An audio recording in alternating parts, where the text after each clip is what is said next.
These two different people are very different. How are they? One is a 6-year-old child, and the other one is a 27-year-old man.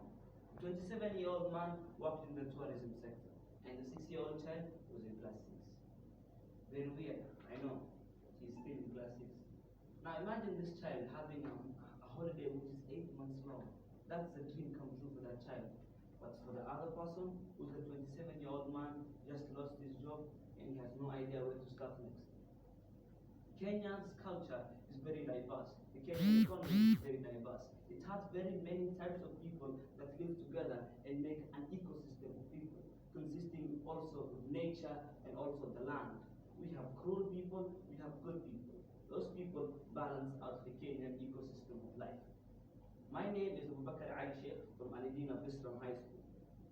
Today, the topic stands out.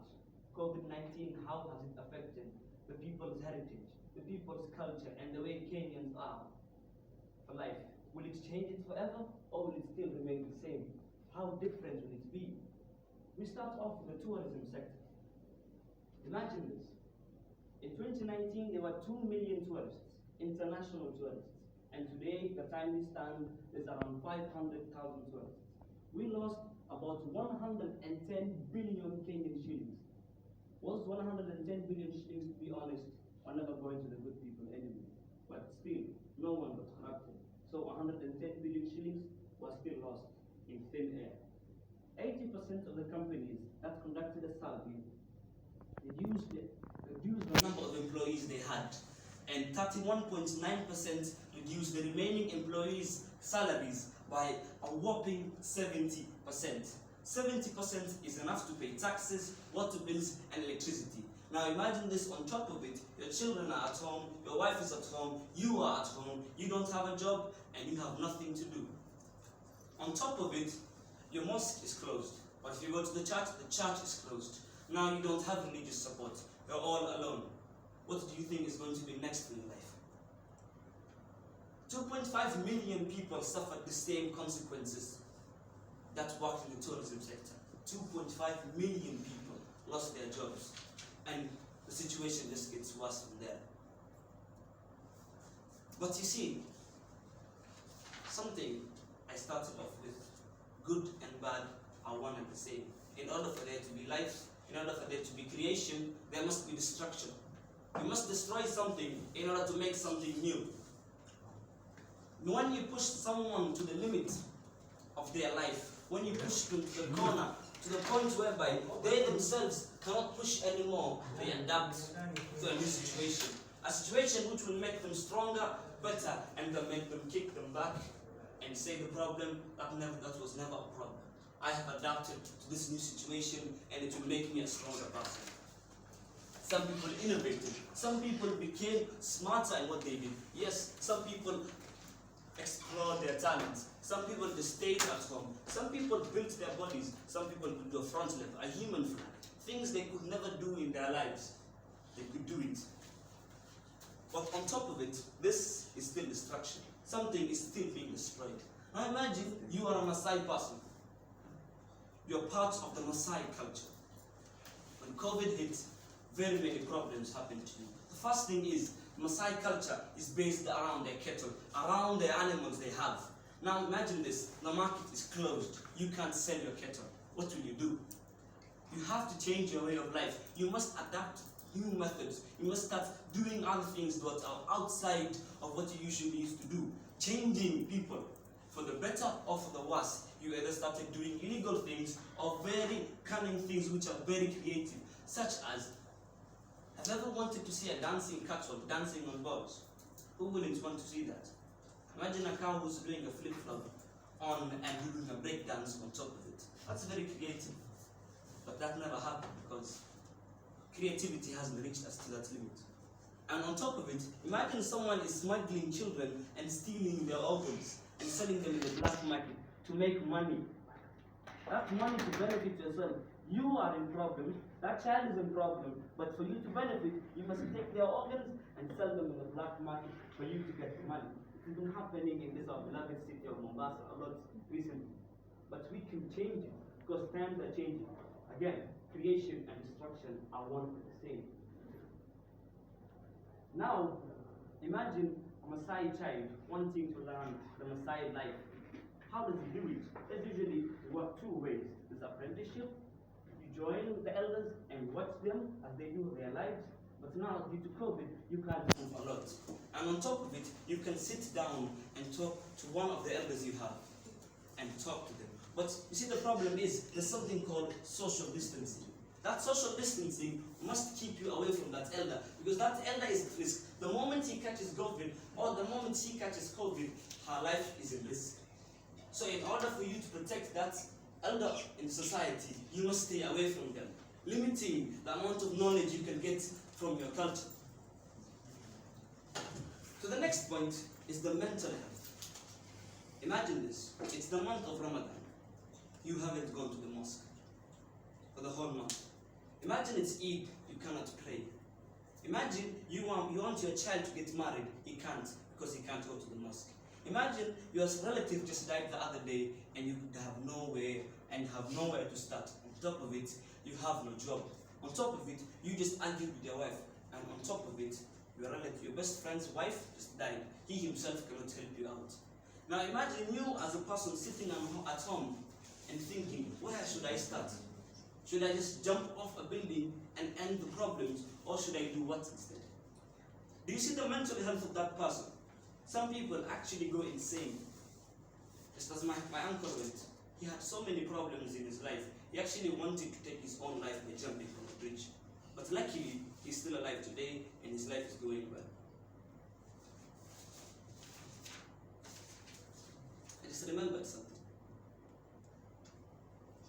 Something very beautiful. You know what he always used to tell me? Child, days will come whereby problems will be there, and days will go whereby the problems will end. The thing is, he told me that knowing that problems were there, but he just smiled it through. And I never knew he had problems in his life. Until I found out it was too late and the problems were too much. So the smile he showed was completely fake, and I completely bought it. COVID-19 has revealed us the truth. It has showed us what people really are. It has pushed them to the limit. But my uncle's life has improved drastically. And that one lesson he gave me is the one I will use for the rest of my life. And I will stand by it, and if I have to die by it, I will. My mental health has improved. My uncle's mental health has gone down. The average Kenyan mental health has gone down. Imagine you have to pay more taxes and you have no job. Imagine all those problems are on your back. But one way or another, Kenya will make it through. People have gone through a lot of problems. There's things you can mention: the Black Death, so many people died; the plague, the Spanish flu, so many things have happened to humanity, but humanity still survived. But the greatest risk to humanity is ourselves. The biggest risk to humanity right now as we speak is ourselves. Imagine a person so powerful, if he says, I want to wipe out the entire continent of Africa, in one day he could. That's the president of China, Xi Jinping, or the president of the United States, Joe Biden. These people have enough nuclear bombs to bomb the entire world. Now, COVID-19, it has killed 2 million people at that point. And imagine what a nuclear bomb detonated inside Delhi can do in one day. If you don't get vaporized by the heat, you will turn green. You will die slowly, slow and very, very, very painful death. Your cells will fall apart as you could feel that pain as cancer kills you slowly. The nature in which we explored and used it and exploited it for tourism has improved drastically. When people stayed 8 months inside their homes, things have improved. You've seen cities are much greener. Air is much cleaner. People have also learned a lesson.